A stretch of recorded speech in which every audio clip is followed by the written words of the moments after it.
I'm standing in East Yorkshire. East Yorkshire is obviously Bridlington is the biggest urban area, the biggest population there, but it covers all the agricultural area around Driffield as well, and Pocklington and whatnot.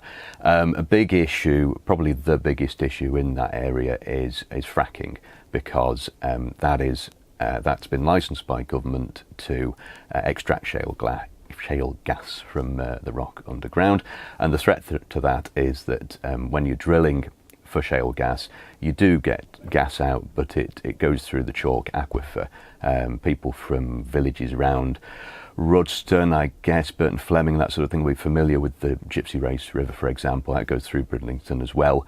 That's the chalk aquifer, that's where our drinking water comes from, and the threat is that just as has happened in Australia and America, where fracking's taken place already, you pollute the drinking water with gas and chemicals from the fracking process.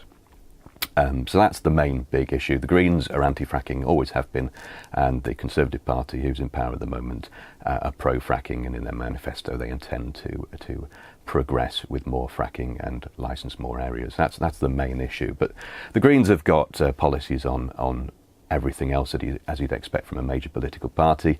On Brexit, we want to get on with it, for example. We want to keep all the environmental regulations, and also like the human rights stuff that we've gained from being in Europe. People now have much more equal rights, and that's all come from our membership of the EU. We want to protect all that stuff. And also we want to give people a vote on the final Brexit deal when that comes along, and we want to lower the voting age to 16, because we think that it's the 16-year-olds and 17-year-olds, so those are the people that's going to be really affected by Brexit. It's their future that's going to be affected by that change.